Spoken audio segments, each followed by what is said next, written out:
Hello, everyone. Welcome to the Newsbrowse News broadcast. According to NBC News, satellite images analyzed by security scholars show that China is constructing a sprawling military infrastructure network in a remote desert in Xinjiang. The construction is located southwest of the Hami nuclear silo fields and features more than 80 concrete pads designed for mobile missile launchers and air defense batteries, alongside armored bunkers, personnel housing, and communications towers. Security analysts indicate that this rapid expansion of hardened infrastructure represents a significant upgrade to Beijing's nuclear posture, specifically aimed at bolstering its second strike capability. By diversifying and protecting its land-based strategic forces, China seeks to ensure that its nuclear deterrent remains credible and capable of retaliating even if subjected to an American first strike. This development comes amid heightened military competition and rising tensions between the United States and China over Taiwan's sovereignty. Although China maintains a strict no-first-use nuclear policy, Western diplomats caution that the buildup could also be used for nuclear coercion. The scale of the construction in the northwestern desert has startled seasoned experts who describe it as an extraordinary defense effort. According to a report by the Liberty Times, Japanese media has revealed that the Japanese government has set 3 strict conditions before it will consider deploying the Self-Defense Forces, SDF, to the Strait of Hormuz. These conditions are a ceasefire agreement between the United States and Iran, active communication with Iran, and a reduction of threats in the area. The proposed mission would involve clearing abandoned naval mines and protecting commercial vessels in this vital global energy corridor. However, conducting mine-sweeping operations before a formal ceasefire is established could be deemed an unconstitutional use of force under Japan's pacifist constitution, which strictly prohibits overseas military deployments. During a virtual defense ministers' meeting in May, Japan's Defense Minister Shinjiro Koizumi emphasized these conditions, highlighting the need for constitutional compliance, which was also respected in the meeting's joint statement.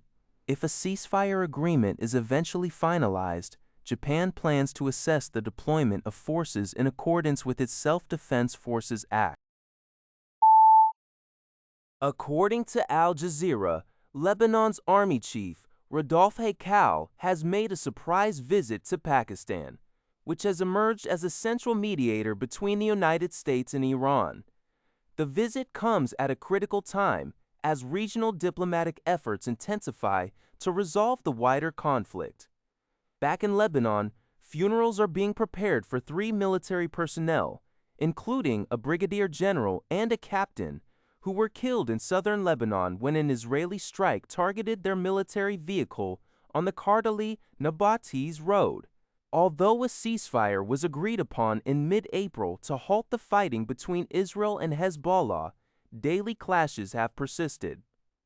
Local health authorities reported that subsequent Israeli air raids on various southern towns have caused further civilian casualties, including women and children. Diplomatic observers note that while Washington and Lebanese officials insist that Lebanese ceasefire talks remain separate from broader U.S.-Iran negotiations, the army chief's visit to Islamabad highlights Pakistan's growing mediation role. Amid ongoing devastation, some Lebanese lawmakers have called for direct negotiations, emphasizing the severe military imbalance and the urgent need to halt further destruction. According to Tsingtao, the city of Amsterdam plans to increase its tourist tax from the current 12.5% to 16% next year, with the goal of raising it by 1 percentage point annually thereafter to reach a final target of 20%.